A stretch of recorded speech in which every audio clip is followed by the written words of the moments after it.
Bueno, muy buenas noches. Vamos entonces en atención a lo que tenemos para el día de hoy. Recordaba una historia, hay un evangelista muy renombrado, pues con un ministerio que Dios ha respaldado en Argentina. Él se llama Carlos Anacondia. Y en un libro que él tiene, él cuenta un testimonio. Cuenta una historia que le contó una chica a él. Y ella dice que allá ellos vivían en el campo, pero campo.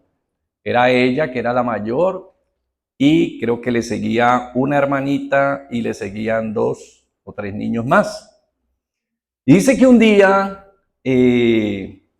una serpiente mordió a su mamá y la señora cayó enferma y a los 3 días falleció. El papá, pues, mientras sucedió todo, él le atendió, les acompañó, pero en el momento que la señora murió, él montó en su caballo y se fue. Y jamás volvió. Tremendo, ¿no? ¿Cómo se criaron? Solo Dios sabe. Por eso ella estaba contando su historia. Mucho dolor, mucha decepción, ¿no? ¿Y por qué yo traigo la historia? Sí, ella la contaba realmente porque estaba buscando sanidad en su corazón. Usted se imaginará lo que ella sentía por ese padre. Y lo que pues traía yo hoy era recordar un poquito esa última noche que nos retrata el Evangelio según San Juan, entre los capítulos 13 y el capítulo 17. No que vamos a ver todo, no, sino que en esa última noche el Señor Jesús, en uno de sus espacios, específicamente en el capítulo 14, en el versículo 18, pues nos recuerda y nos da, o le dio en ese momento, primero que todo a los discípulos, porque ellos son los destinatarios primarios de esa palabra, les dijo: no os dejaré, vendré. Amén. ¿Por qué traer esta palabra? Primero porque pues algunos pueden inferir o concebir que cuando Jesús parte, dejó a sus discípulos así como este padre dejó a estos niños. Imagínate, lo acompañaron 3 años y medio, resulta que él le dice: me tengo que ir, se va. Y entonces, ¿qué se concibe? No, pues que los dejó, como dicen en el argot popular, ¿qué? Tirados. Pero resulta que no es así. Ahí está el versículo 8, ahí está el capítulo 14 y ahí está la palabra que lo está refrendando. Entonces, es bien importante traer esto a memoria porque créame que a veces, y muchas veces, y mucho porcentaje a veces de la vida cristiana, usted puede sentirse que Dios le está diciendo qué hacer, pero lo han dejado solo. Es uno, por ejemplo, nada más una perla: amad a vuestros enemigos. ¿Cómo queda uno ahí? No se siente huérfano. Señor, ¿cómo voy a hacer yo eso? ¿De dónde yo voy a sacar la capacidad para hacer eso? Y de ahí para adelante cualquier cantidad de premisas que el Señor establece en su palabra para nosotros. Por ejemplo, que seamos persistentes en la oración. Báileme ese trompo en una uña. Ya no sé ni cuántos años llevo caminando en la fe, y todos los años que llevo caminando en la fe me ha costado orar. Yo nunca he podido decirle a algunas personas, sí, maravillosamente Dios parece que les ha dado una virtud, y es que ellos dicen que abren los ojos siempre a la misma hora, entre 3 y 4 de la mañana, y pueden orar. Gloria a Dios, yo no dudo, pero mira que no es la realidad de todos. Y así nos vamos a encontrar con una cantidad de demandas, digámoslo así, o premisas que nos hace la palabra y que nos hace el Señor conforme a su voluntad. Y por eso entonces el Señor Jesús lo primero que le recuerda ahí en esa noche, porque entre esos capítulos se narra es una sola noche, no son diferentes escenas, sino que es una misma escena, pues Él les recuerda que aun cuando Él va a partir, ellos no van a quedar solos. Y nosotros en la vida cristiana no estamos solos y nunca estaremos solos. Puede que nadie nos esté acompañando humanamente, pero solos nunca vamos a estar. Por eso he hecho una lección muy importante que nos dice 1 Corintios 3:16, nos recuerda que, hermanos, vosotros sois templo del Espíritu Santo. Y luego en 1 Corintios 6:19 lo repite. ¿O ignoráis que vuestro cuerpo es? ¿Qué nos está recordando ahí a través de esa palabra? Que nosotros somos casa de Dios. Dios no es que ha venido, nosotros no somos una casa de tránsito, somos casa ¿qué? Somos el templo, somos su casa permanente. Por tanto, nosotros no estamos solos en el caminar de la fe. Porque, obvio, tenemos, por ejemplo, el mandato a Josué. Mira que te mando que te esfuerces. Dios mío, y a veces uno ve una cucaracha que vuela.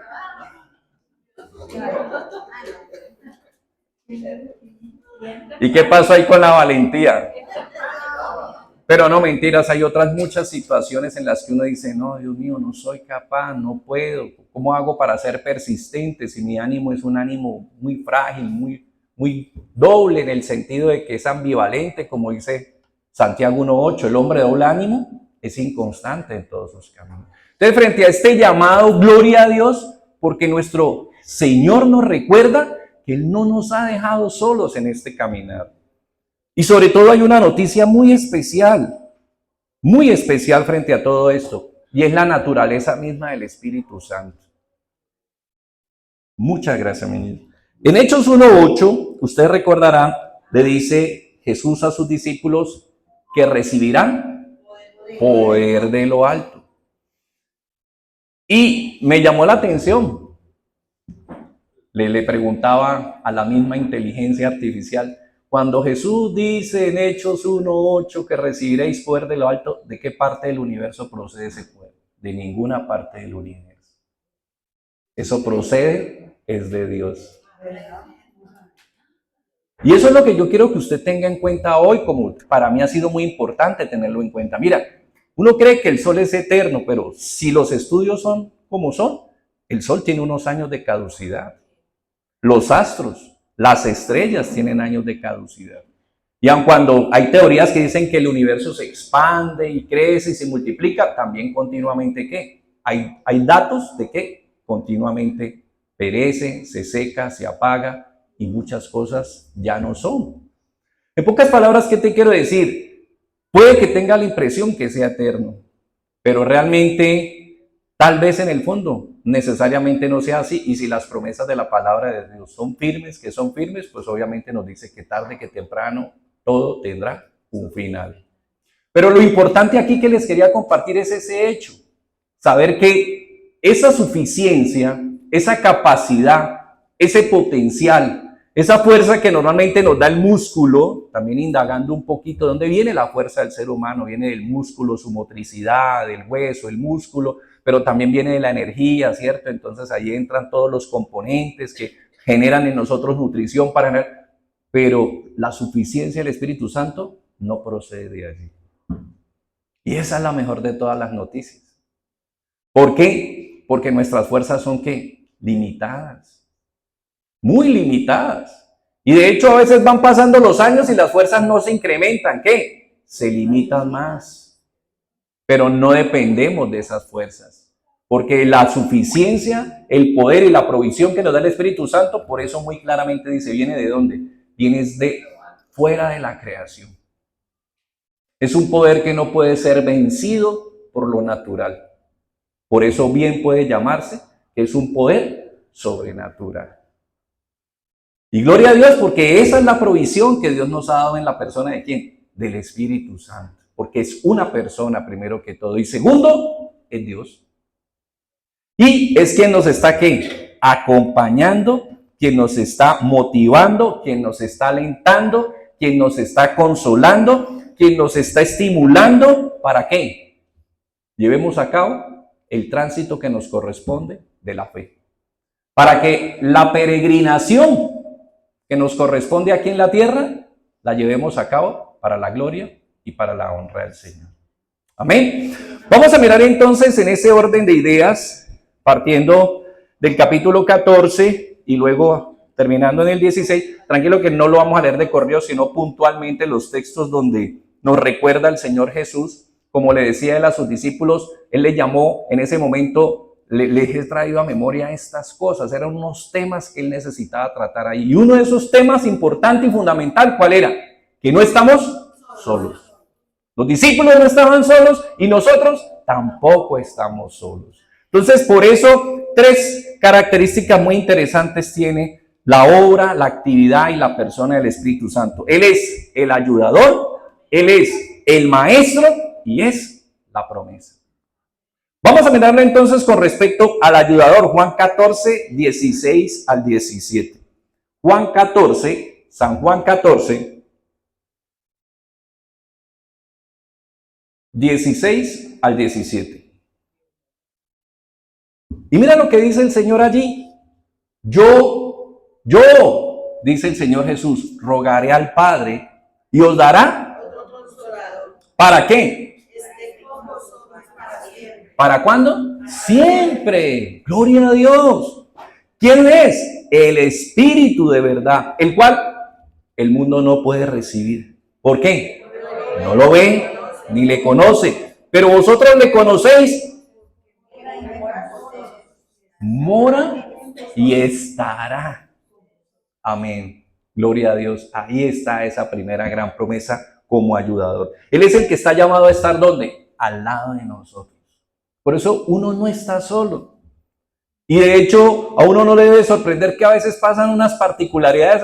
Esta mañana me estaba acordando algo que nos pasó una vez con Pati. Veníamos para la iglesia con los niños, pues, siempre a la misma hora. Yo había llevado pues, un carrito ya de modelo 83, usted imaginará lo veterano que era. Lo había llevado a lavar y había pedido que me lavaran el motor y parece que le habían dejado caer agua al distribuidor. Bueno, que prendía, que no prendía, que sí prendía, que no prendía. Y me acuerdo que quedamos ahí cerca de una panadería donde había una colectividad, pues era sábado en la tarde. Estaba una gente allí y yo me bajé a mirar qué hacía, cómo. Y sí, parece que es como agua. Y cuando levantamos la mirada, porque Pati también se bajó, apareció un abuelito. Un abuelito, pues pareciera que como si fuera una persona desposeída por de pronto por su presencia, por el atuendo que tenía. Pero lo primero que él llegó y me hizo fue que él miró y sacó unas servilletas y me dijo, séquelo. Y nos pusimos nosotros a secar, pero a mí me quedó la inquietud y ¿de dónde salió? Y cuando miramos, ni para allá, ni para acá, ni para ningún lado. Y con las servilleticas, efectivamente, lo secamos, prendió y llegamos. Ya uno no mire, les contaba hace unos días lo que le pasó a mi suegra, a mi cuñado, por allá en el Cauca perdido. Dios, uno no está solo, sí hay momentos en los que uno siente, de pronto de alguna manera vienen esas ráfagas que lo hacen sentir a uno que como que, ¿y qué pasa? Y puede parecer, pero uno nunca está solo. Y el Señor de alguna manera siempre nos lo hará saber, de alguna manera.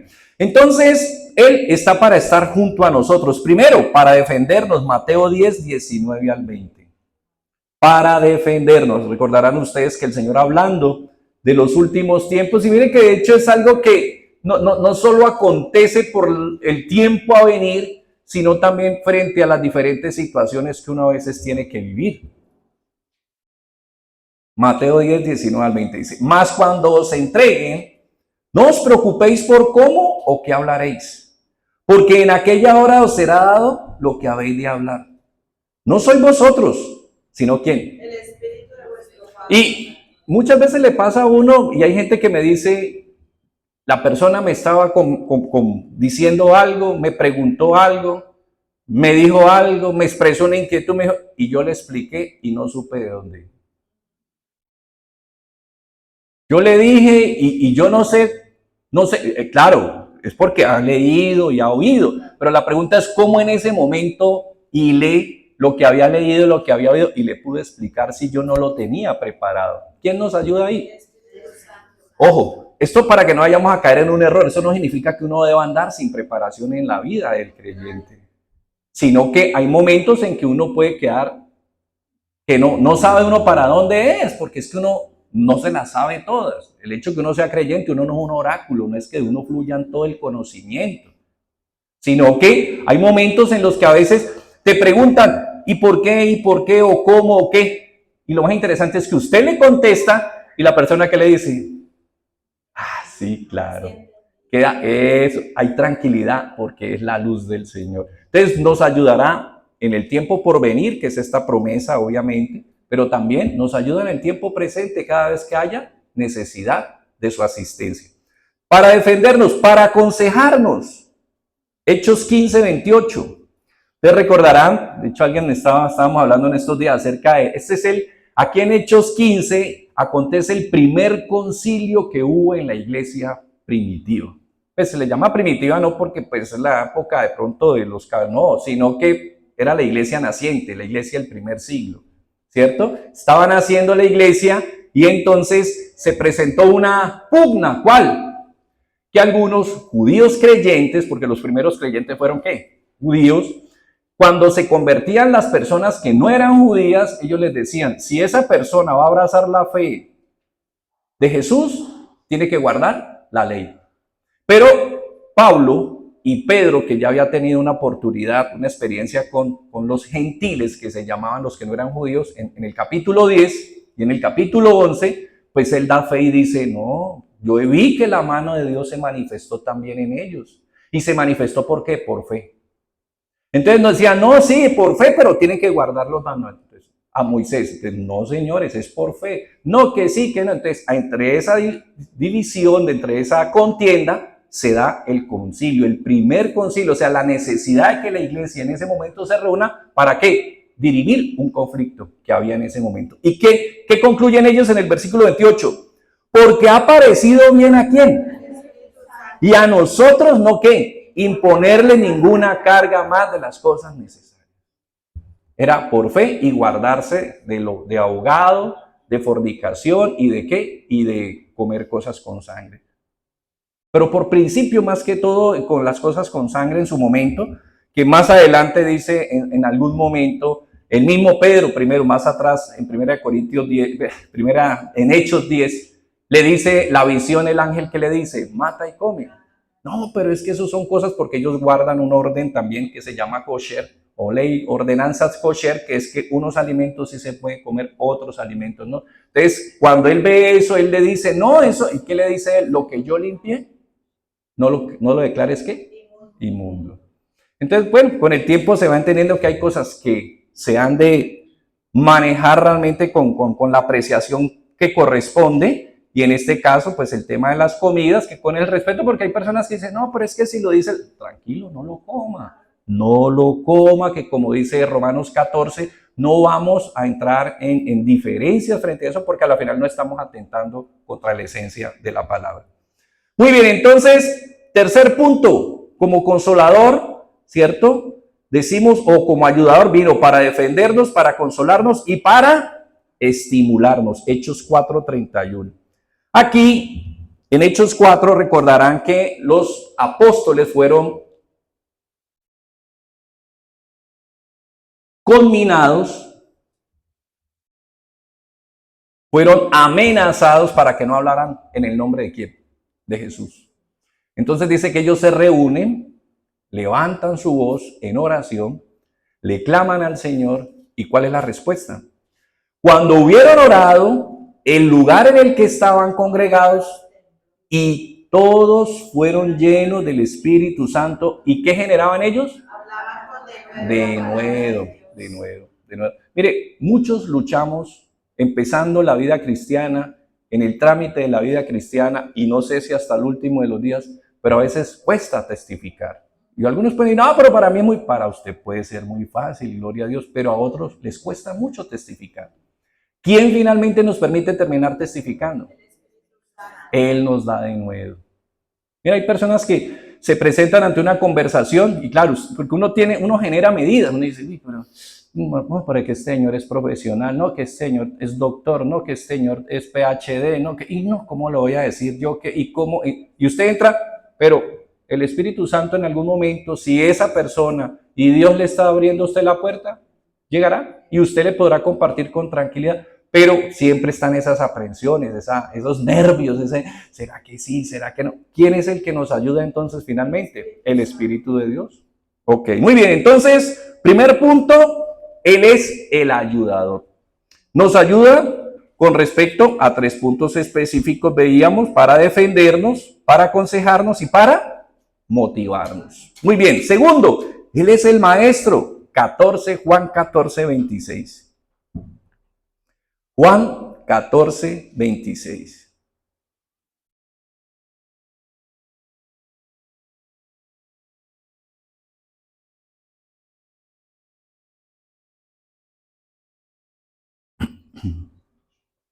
Mas el Consolador,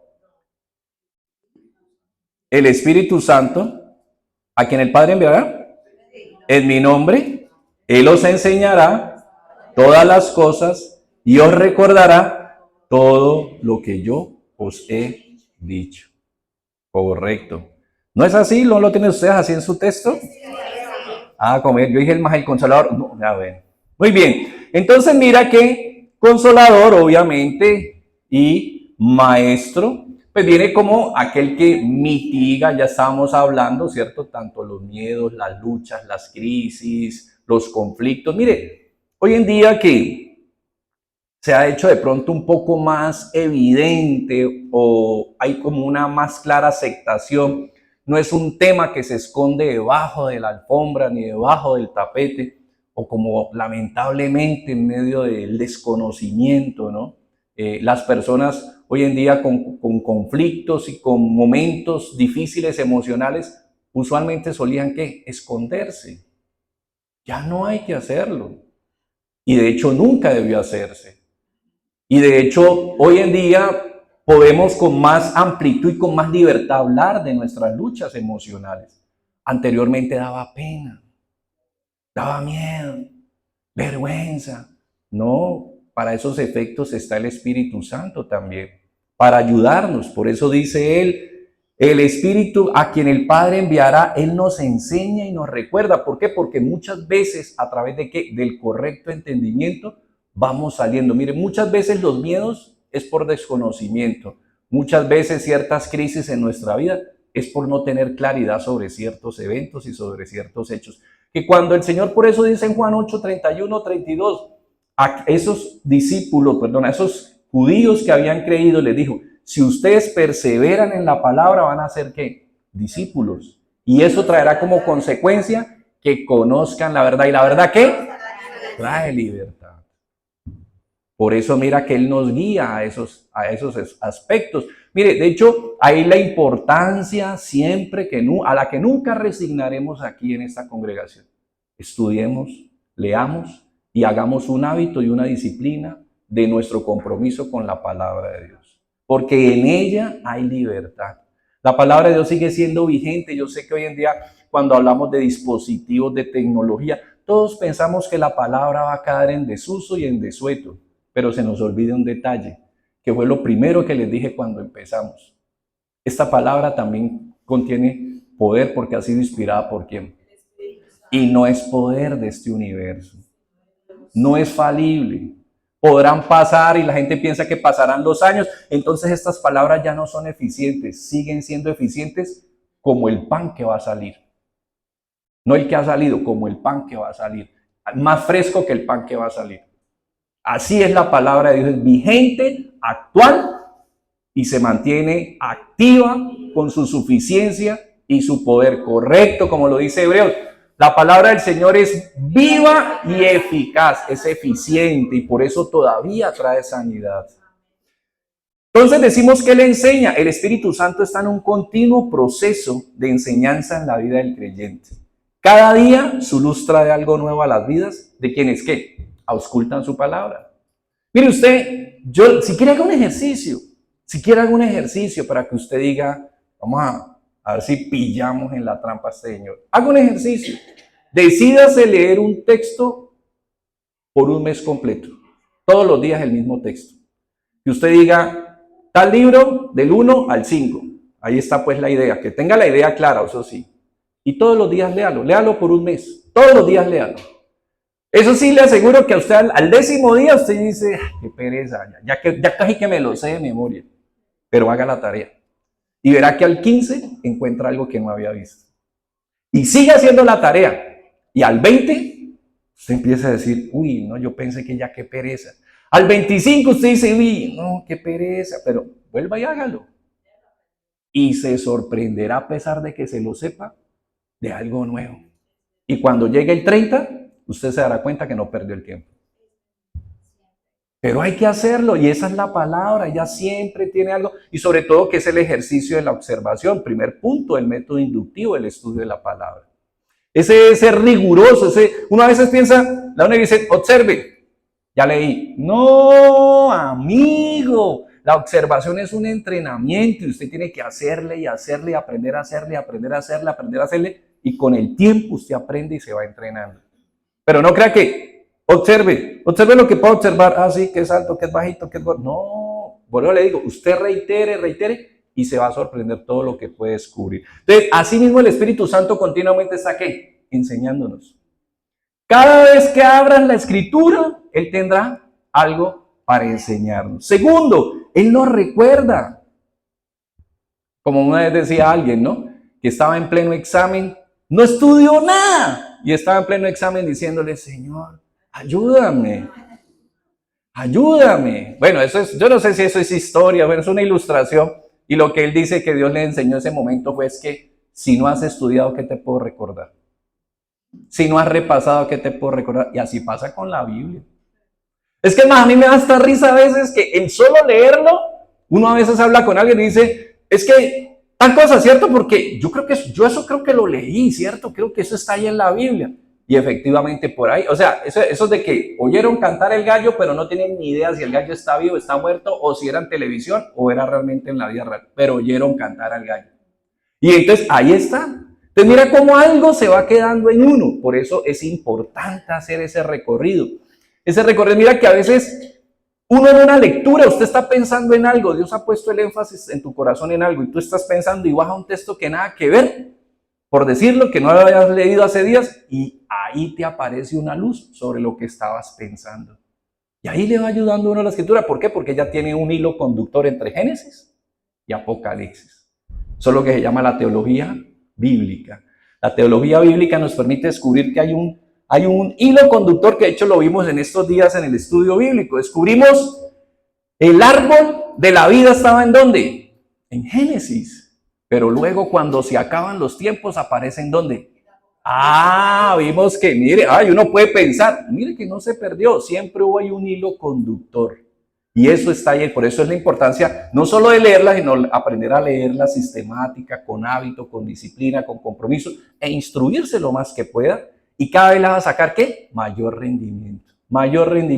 Mire, eso es como cuando a uno le regalan esos dispositivos carísimos que tienen la capacidad de hacer cosas increíbles y uno solo sabe usar el verdecito y el rojo, que es prender, o sea, recibir la llamada y colgar la llamada. Y la gente lo mira a uno y dice, uy, qué desperdicio, le dicen a uno. ¿Por qué? Porque uno no sabe qué, manejar ese dispositivo. Así pasa con la Biblia, familia. Así pasa con la Biblia también. El Espíritu Santo está mirándonos y diciéndonos, ay, Dios mío, este muchacho y esta muchacha, ¿por qué no la leen si tengo tantas cosas que mostrarle? Y nosotros queremos, Espíritu Santo, enséñame, muéstrame, pero no leemos la Biblia.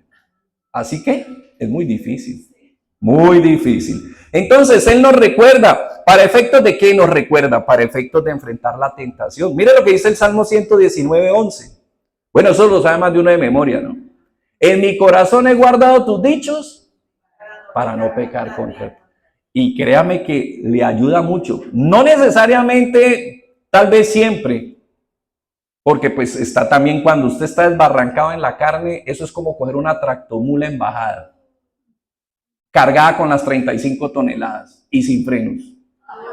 Eso solo la ataja el Señor. Que la ataja el Señor, la ataja, eso sí, pero si usted se desbocó en la carne y viene bajando, pues usted acordará de todos los textos, pero usted ¿qué hace? Adiós texto, adiós texto, adiós. Es que lo que decía una vez un hombre, no, sí, mira que me llamó la atención una observación muy interesante que hacía un hombre. hablando acerca, lamentablemente, de un gran hombre de Dios, un gran hombre de Dios. Y él decía, y no solo por ser un hombre de Dios, porque también pienso a veces en un hombre común. Cuando cae en adulterio, decía él, ¿cuántos diques, cuántos límites, cuántas barreras, cuántas cercas se saltó esa persona para terminar cometiendo ese daño? ¿Sí ves? Eso no es que llegó y cogí, ¡ta! Fue y falló. No, él sabía que no, que sí, que no, que sí, que no, que sí. Entonces, primera barrera, segunda barrera, y fue saltando barrera, hasta que se consuma el daño.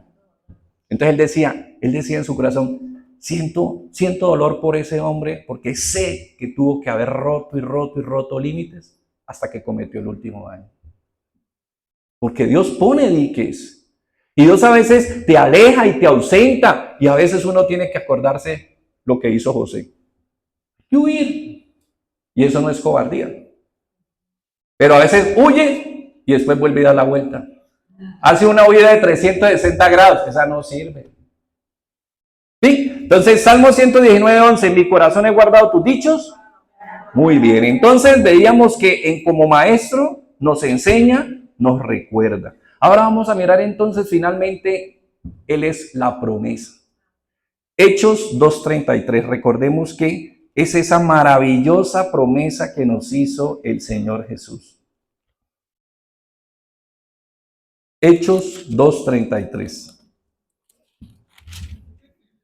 Dice, así que exaltado por la diestra de Dios, hablando de Jesús. Bueno, veámoslo del 32. Miren, por eso es que es importante aprender algo. Les voy a dar un pequeño tip muy importante que de hecho me toca en estos días hacerlo para unos temas que se están desarrollando.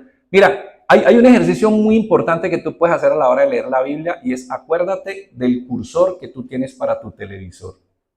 ¿Te ha visto que el cursor tiene unas convenciones? ¿Cuál? ¿Qué es lo que tiene el cursor básico? Unas flechitas. ¿Flechitas para dónde? Para arriba, para abajo. Entonces, para arriba. ¿De dónde viene la idea? Mire que vamos a leer el 33, pero queda uno como que, ¿y de qué viene hablando? Entonces, por eso ¿qué hay que hacer con el cursor ahí, en el contexto? Entonces, 32. A este Jesús, está hablando de Jesús. A este Jesús resucitó Dios, del cual todos nosotros somos testigos. Así que, exaltado por la diestra de Dios, ¿quién? Exacto. Y habiendo recibido del Padre la promesa del Espíritu Santo, ha derramado esto que vosotros veis y oís. ¿Y qué es eso que vemos y oímos? ¿Qué nos tocaría hacer? ¿Qué hacer con el cursor? Para arriba. Y entonces revisar de qué viene hablando. Obvio, de las señales del derramamiento cuando el Espíritu Santo vino en Hechos 2 a quedarse ¿en dónde? En esta creación. Aquí en la tierra.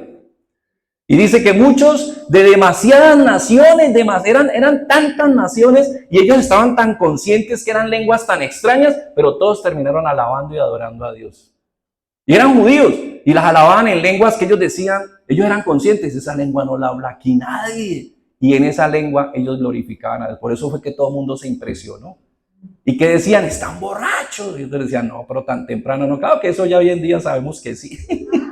Pero en el momento tan temprano no. Y ellos estaban sorprendidos. Entonces, mire, estaban hablando del derramamiento. Luego Pedro va y toma la profecía de Joel. Les recuerda que eso ya estaba profetizado. Viene hablando. Entonces, de eso es que le viene. Pero ¿qué habría que hacer para usted tener bien la idea? Con el cursor hacia arriba.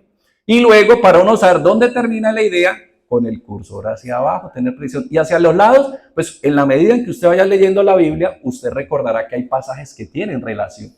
Por ejemplo, si usted está leyendo los evangelios, en los 4 hay un evento que cuentan que poco coincide porque pues los 3 primeros son parecidos, pero se llaman sinópticos. Pero el cuarto no tanto, pero mire que hay una historia que sí está en los 4. ¿Cuál? La alimentación de los 5,000.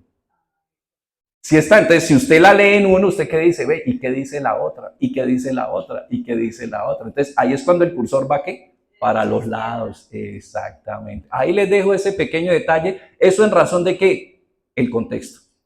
Eso es lo más importante, el contexto. Usted, claro, por ejemplo, ahorita leímos Salmo 119:11, en mi corazón he guardado los dichos, ¿para qué? Pero ahí es claro, ¿no? Ahí está claro. Pero a veces no está claro la idea ahí no queda completa. Entonces, esto es un ejercicio para que ahí poco a poco uno se va entrenando en el cursor hacia arriba, el cursor hacia abajo y el cursor hacia los lados. Y cuando usted contextualiza, usted se sorprende la capacidad que usted tiene para entender. Dice, ¿cómo así? Yo no me había fijado. Entonces, pues, lo que nos gusta, el chisme queda más claro. Entonces uno, uy, no, ahora sí sé, porque cuando uno lo sabe a pedacitos, pues uno queda como inconforme, ¿no? Pero ya cuando usted lo sabe completo, usted dice, ahora sí entendí. Bien, entonces, decimos que Él es la promesa porque es el poder de ¿qué? De lo alto. Significa que es una provisión que no viene de ¿dónde? De esta creación. Por eso su suficiencia y su poder sobrepasan los límites de la creación. Y esa provisión es la que tenemos ¿quiénes? Usted y yo. Entonces, cuando usted sienta necesidad, ayuda de Dios, ¿sí? No tiene que decir, como decía de pronto la parodia de aquella serie, ¿no? Oh, ¿y ahora quién podrá defender? No, usted inmediatamente ¿qué va a invocar? A la persona del Espíritu Santo. Espíritu de Dios, ayúdame. Espíritu de Dios, ilumíname. Espíritu de Dios, guíame. Espíritu de Dios, toma mis palabras. Espíritu de Dios, ¿cómo lo voy a...? ¿A quién le vamos a pedir que nos ayude? Al Espíritu Santo. Estamos hablando de que ¿a quién lo ha puesto Dios para que Él nos acompañe, para no dejarnos huérfanos? Al Espíritu de Dios. Entonces, cada vez que tú puedas, y tú recuerdas, ay, Dios mío, la palabra me dice que debo ser persistente. Y estoy cansado, agotado, tengo pereza, tengo negligencia. ¿A quién le pido ayuda? Amén. Perfecto. Entonces dice Juan 16, 7 al 15. Ya estamos terminando, tranquilo. Y vamos a pasar pues a nuestro espacio de la Santa Cena. Juan 16, del 7 al 15.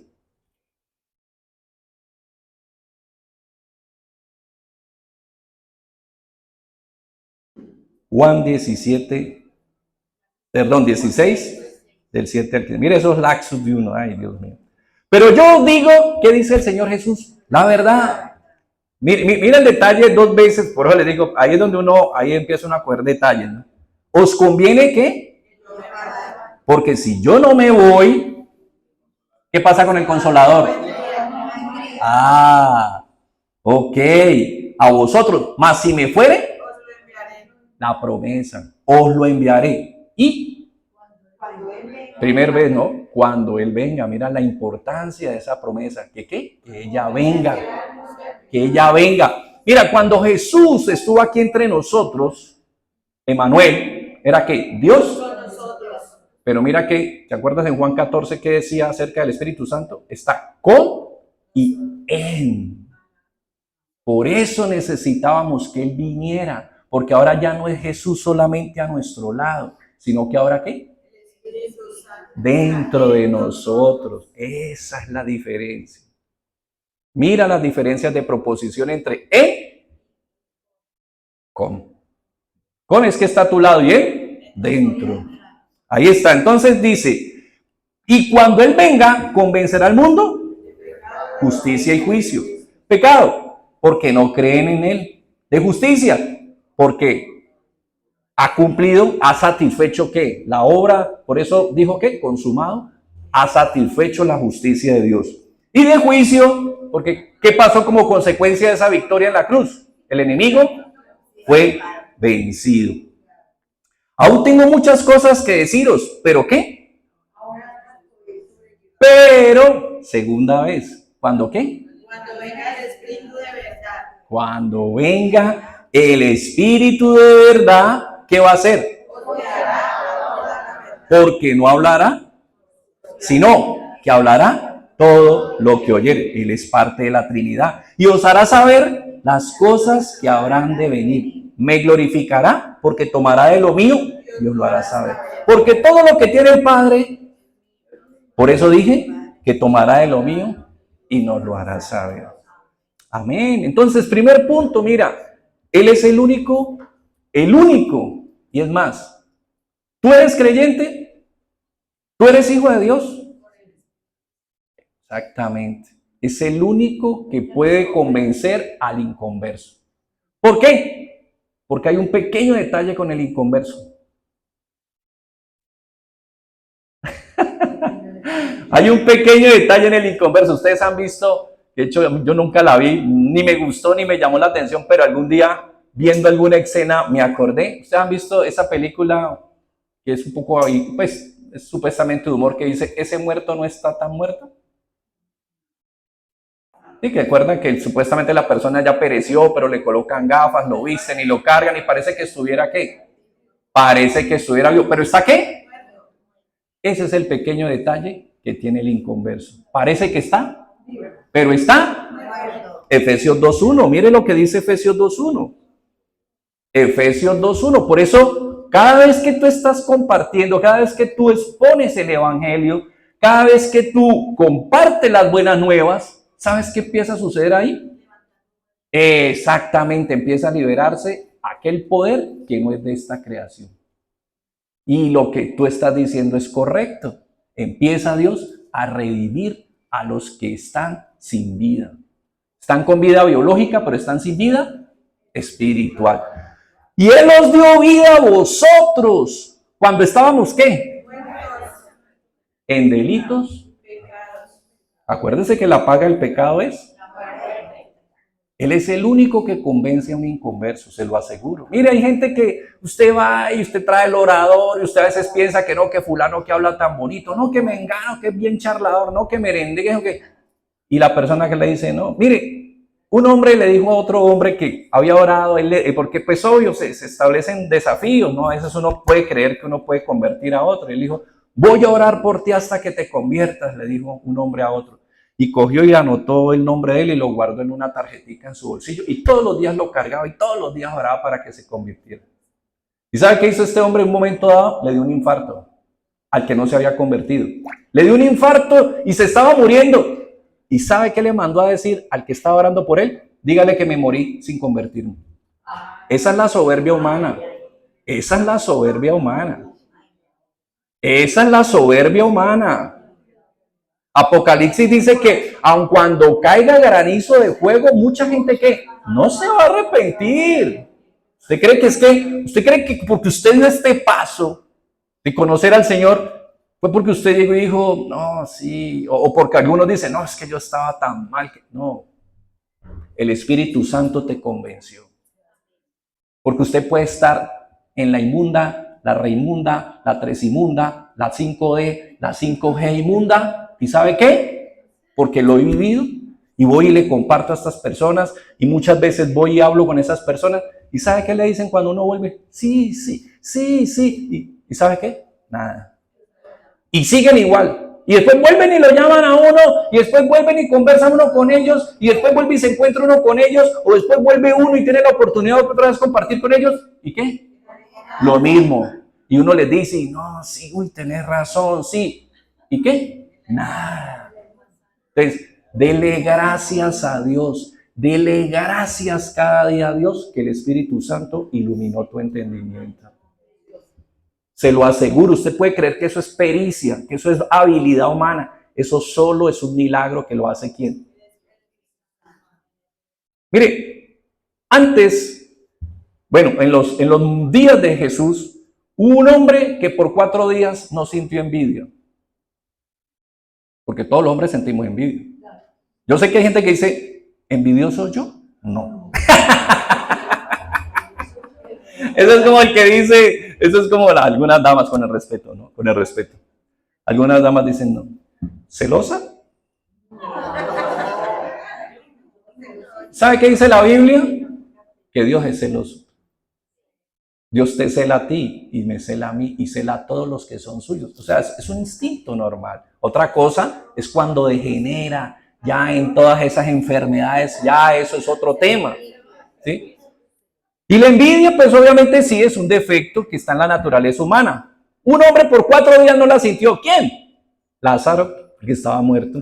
¡Ah! No lo habían descubierto. ¡Ah! Claro, solo por 4 días, porque cuando resucitó, pues volvió a sentirla. ¿Sí? Pero ¿qué era lo que yo les quería compartir? Cómo eso fue un testimonio del poder de la vida que se manifiesta resucitándole o trayéndole, vivificándole y trayéndole biológicamente, naciendo de nuevo, o sea, mostrando el poder de Dios. Pero no es garantía de que esté convertido por eso. Se convertiría es cuando uno, ¿qué? Reconoce al Señor Jesucristo como Señor y Salvador. Eso es una realidad. Entonces, por eso, primer punto, Él convence al inconverso. Es el único que tiene capacidad de convencer a un inconverso. Nadie. ¿Sabe quién le digo? Nadie tiene el poder de convencer a un inconverso. Usted puede tener una oratoria que sí, la persona le puede decir a usted sí, pero con los años se va a demostrar que finalmente no. Porque es que el tiempo, para verdad es el tiempo y para juicio, Dios. Segundo, Él es el único que nos hace convictos y confesos. Porque hay gente que usted no lo vivió cuando se comía el chocolate dulce a escondidas. Su mamá le decía, ¿usted se comió el chocolate dulce? ¿Usted qué le decía? No. ¿Usted qué le decía? Y estaba untado aquí, ¿no? Y lo miraba, no.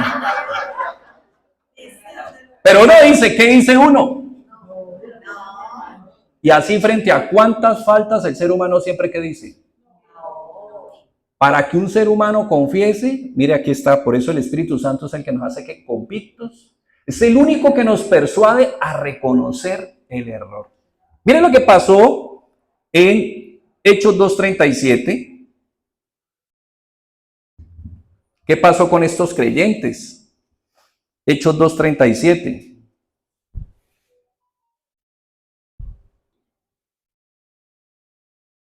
Dice Lucas, bueno, ¿por qué estamos hablando de Lucas si estamos hablando de Hechos?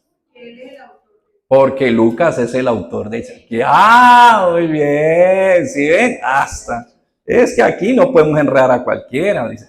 Al oír esto, se compungieron de corazón y ¿qué dijeron a Pedro y a otros apóstoles? Varones hermanos, ¿qué vamos a hacer?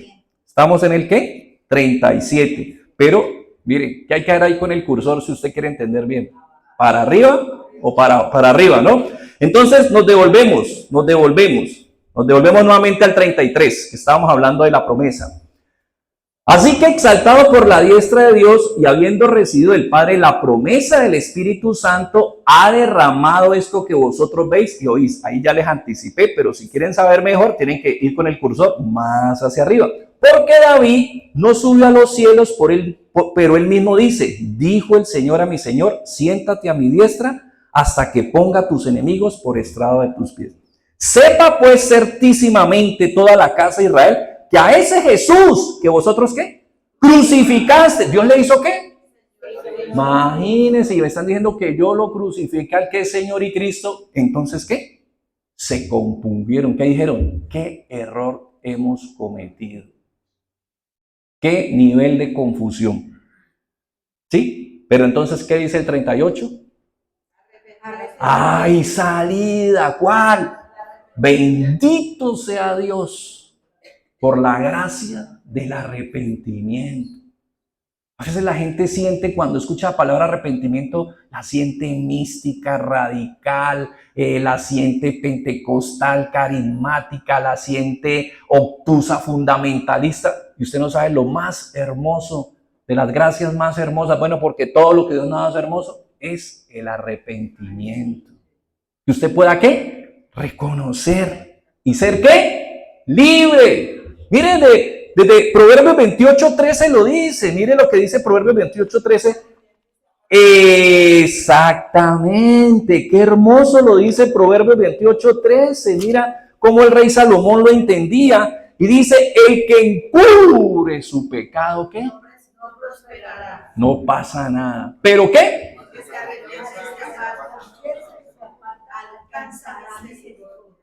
Por eso les digo, el arrepentimiento es una gran bendición.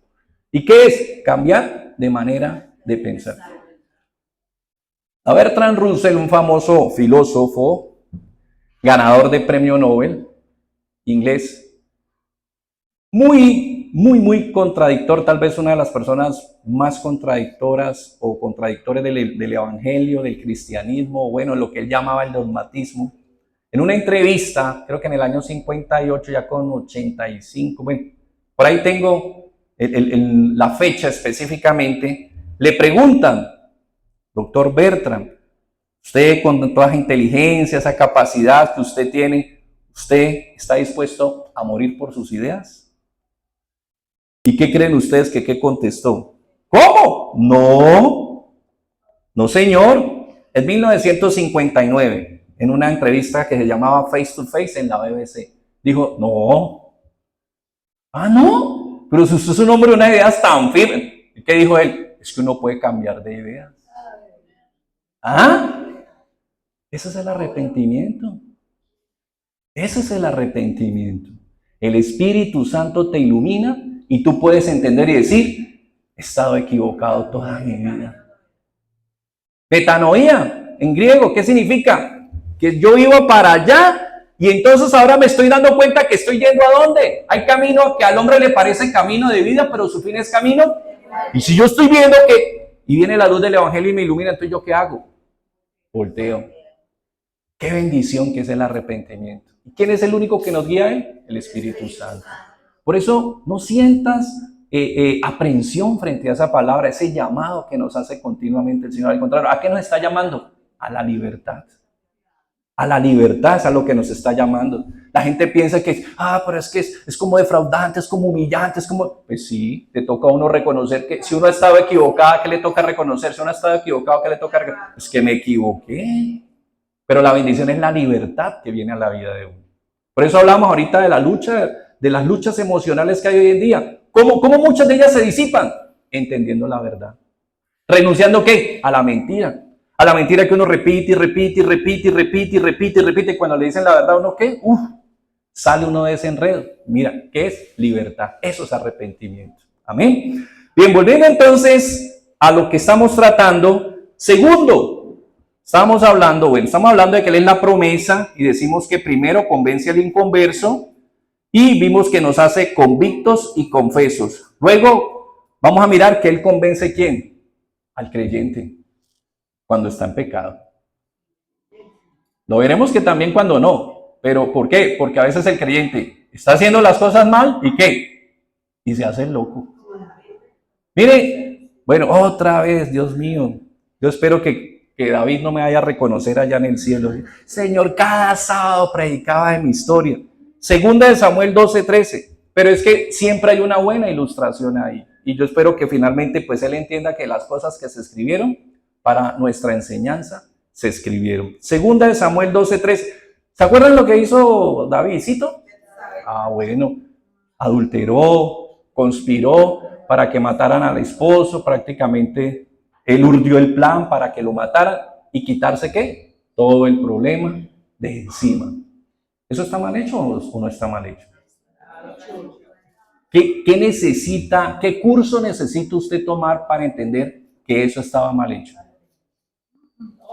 ¿Será que necesitamos un curso de teología, un curso bíblico? ¿Será que necesitamos estudiar el crecimiento para ver que eso estaba mal? ¿Y el hombre qué? No, el hombre haciéndose el loco. Pero sufría, ¿no? El Salmo 32 da testimonio de que sufría porque dice que mientras callé, por dentro estaba. No sabemos cómo estaba. Mire, yo me acuerdo que una vez contaba Juan Carlos Alvarado, famoso ministro de alabanza guatemalteco. Él contaba que en algún momento de su vida él salió distanciado de su pastor y bueno, Dios lo siguió usando en su ministerio, pero en algún momento Dios empezó a llamarle a que se reencontrara, a que hiciera las paces con su pastor. Y estando en esa tensión y recordando a su pastor, de un momento a otro él empezó con un problema estomacal. Y eso, mejor dicho, eso no había nada que lo detuviera. Ese hombre era enfermo, deshidratado, y él tenía esa cita, habían quedado como un encuentro, ellos estaban en Guatemala, pero finalmente se vieron, fue en Salvador. Él era pues de ascendencia americana, se llama Dan Spencer, y Juan Cantés, ellos quedaron de verse, y él enfermo, era que voy, no voy, Bueno, finalmente fueron, se encontraron, se vieron, reconoció su error, le dio su perdón, se abrazaron y se quitó la enfermedad. Muchas enfermedades están en nosotros como consecuencia. Y mire, usted puede pensar, yo les contaba de un amigo que me lo encontré, lo encontré y le pregunté a su hermano por él. ¿Qué más? ¿Cómo está Marito? Él era el menor también de la casa como yo, de una familia que también era, ¿cómo está Mario? Y me dijo, no, bien, gracias a Dios. ¿Y cómo van sus problemas de asma? Habrás de saber, me dice, desde que falleció mi papá, jamás le volvió a dar una crisis de asma.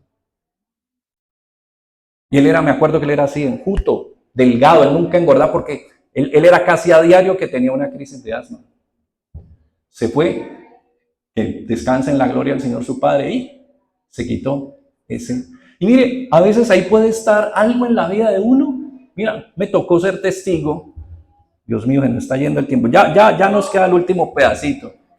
Conciencialmente fue a visitar a una amiga porque ella fue líder de mi mamá y fue muy atenta, la tuvo, la cuidó, la guió como creyente en sus primeros pasos y supe que estaba enferma, estaba convaleciente, entonces fui a visitarla.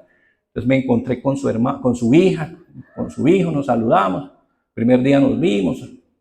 Cuando la hija me dijo, vuelve, y efectivamente yo dije, pues sí, quiero volver otra vez a saludarla, estaba muy mal, habían hecho con ella un experimento, estaba pasando un momento muy difícil. Y cuando vuelvo, pues la chica me cuenta y me dice, no, aquí tuvimos una situación muy difícil, ¿qué pasó? No, tú no te imaginarás. Yo me acuerdo que cuando empecé yo la vida ministerial, ella trabajaba con jóvenes y yo sí escuchaba que me decían, el hermano de ella era un gran director de jóvenes y el hombre se acababa de apartar, no quiso volver y no quiso volver y no quiso volver y pasaron, estoy hablándole casi 30 años.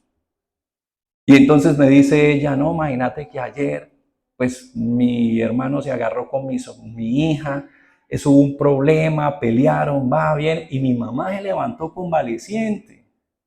¿Qué pasa?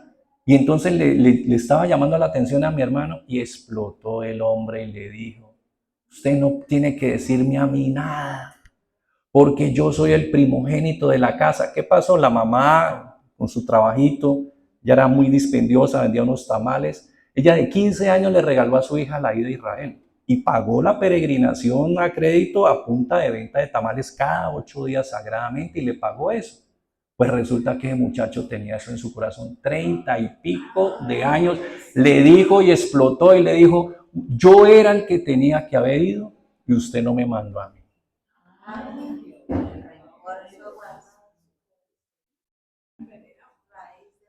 Entonces, el Espíritu Santo es el único que saca esas cosas que pueden llevar ahí, vea. Eso puede estar ahí como una media vieja que queda debajo de la cama. Y eso pasan años y años y años y pasan todas las 3 generaciones de arañas y la media está por allá todavía metida. Pero hay cosas que pueden estar en el corazón de uno y uno estar ahí todavía que es que era yo y usted estar con ese resentimiento y estaba convaleciente. Ella falleció antes de ese mes, pero lo invitó a que perdonara. Entonces mire cuánto tiempo puede estar escondido un resentimiento en uno. ¿Quién es el único que saca eso? Señor. Miren lo que pasó con David, porque vamos con David, mire ya dónde vamos. Ustedes, Dios mío, ustedes hablan mucho. Usted dice, entonces dijo David a Natán cuando él lo confrontó, pequé contra Jehová. ¿Será que él necesitaba un curso para eso? No, pero el Espíritu Santo mira cómo lo reargulló. Y Natán, ¿qué le dijo? También Jehová ha remitido tu pecado, no morirás.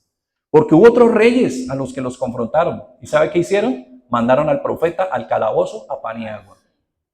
Es que usted puede decir, pero es que estaba pillado. No, usted lo puede. Vea, hay gente que, como el cuento, ¿no? Ahí están los infieles, ahí están en la cama. Usted los ve en la cama, ahí sin ropa. ¿Y qué le dicen? No es lo que usted cree. No es lo que usted cree. No vaya a pensar mal. ¿Sí? Entonces, uno se resiste a reconocer. Usted puede creer que es muy obvio, pero hay gente que se resiste. Usted dice, no, ahorita sí lo agarré, no, ahorita sí pillé, no, ahorita sí con las manos. No, yo no fui. Entonces, Por eso te digo, ¿quién hace eso? O sea, si tú llevas una vida de transparencia con Dios, dale gracias al Espíritu de Dios. Dale gracias a Dios porque cuida tu vida y cuida tu corazón. Eso no es fácil. Créame que eso no es porque alguien se lo diga. Uno lo puede decir la mamá, lo puede decir el papá, lo puede decir el tío, lo puede decir el vecino, lo puede decir el policía, lo puede decir el que sea. ¿Y sabe qué dice usted? A mí no me parece. La verdad, yo no veo que sea tan malo. El único que nos convence. Por eso finalmente, y gloria a Dios, Él también es el único que convence al creyente de que es hijo de Dios. Porque eso no te convence tampoco en ninguna clase solamente. ¿Quién es el que te convence? El Espíritu Santo. Por eso terminamos con Romanos 8:16. Porque ya se vino el tiempo. Romanos 8:16. ¿Qué dice? El Espíritu mismo da testimonio a tu espíritu que tú ¿quién eres? No eres cualquier pisco. El Espíritu Santo en tu vida es la cédula de identidad espiritual tuya. Tú estás sellado ¿con quién? Con el Espíritu Santo. Y Él mismo te convence de que tú eres hijo de Dios. Por eso dice el versículo 14 ahí en Romanos 8, que como nosotros somos hijos de Dios y cuando el Espíritu Santo nos convence que somos hijos de Dios, ¿qué es lo primero que clamamos? Abba Padre. ¿Qué significa? Algo que sale del corazón. Y decimos, Él es mi papá. Él no simplemente es una entidad, Él no solo es una deidad, Él no solo es el Todopoderoso, Él es ¿qué? Mi Padre. Amén. Gloria a Dios. Bueno, vamos a darle gracias al Señor. Y lo más importante, no olvidemos, Él es el que nos está preparando para el encuentro con nuestro Señor. A los que pronto nos criamos en pueblo, ustedes recordarán cuando nos lo llevaban a provincia o cualquier otro lado. Para mí provincia era Cali, ¿no? Porque yo vivía fuera de Cali. Y yo ya sabía qué era la ropa que me ponían, una guayabera, un pantaloncito típico y unos zapatos que solo me los ponía para que me trajeran a Cali. Y entonces lo arreglaban a uno. Y a veces uno ya estaba arreglado y de pronto entraba una llamada, no, que ya no hay que ir, no, que entonces ya no. Pero ¿sabe qué? El Espíritu Santo es el que a nosotros sí nos tiene listicos cuando llegue la hora de nuestro encuentro con el Señor. Nos tiene con el atuendo, con la pinta, con el peinadito, con el agüita florida de Murray, oliendo rico, listos para encontrarnos ¿con quién? Con nuestro Rey. Padre, te damos muchas gracias en esta preciosa noche, por este precioso tiempo, a través del cual tú nos recuerdas hoy, Señor, que nosotros no somos huérfanos. Tú eres nuestro Padre. Tú eres nuestro Padre Celestial. Y gracias, Espíritu Santo, porque hoy podemos repasar y salir de tantos engaños y tantas mentiras que nos hacen muchas veces creer que hay cosas que han pasado en mi vida por coincidencia, de buenas o simplemente por decisiones mías. Y no entendemos que eres tú. Gracias, Espíritu de Dios, por poder recordar realmente que tú eres nuestro consolador, nuestro ayudador, nuestro maestro y la bendita promesa dada por nuestro Señor Jesucristo. Gracias, amado Espíritu de Dios. Gracias. Permítenos descansar en ti y tomar nuevas fuerzas en ti. Recordar entonces que como ayudador tú nos guardas y nos cuidas, como maestro nos guías y como la promesa estarás para afirmarnos, para convencernos y para liberarnos de toda mentira y de todo engaño. Permite que en esta noche, de manera reverente y solemne, con tu ayuda, Espíritu de Dios, también queremos ahora proceder a participar de ese recordatorio de nuestro Rey amado. El recordatorio del día de nuestra libertad. El recordatorio del día en que nos recordaste y nos dijiste que nos amabas hasta la muerte. Gracias, Señor Jesús.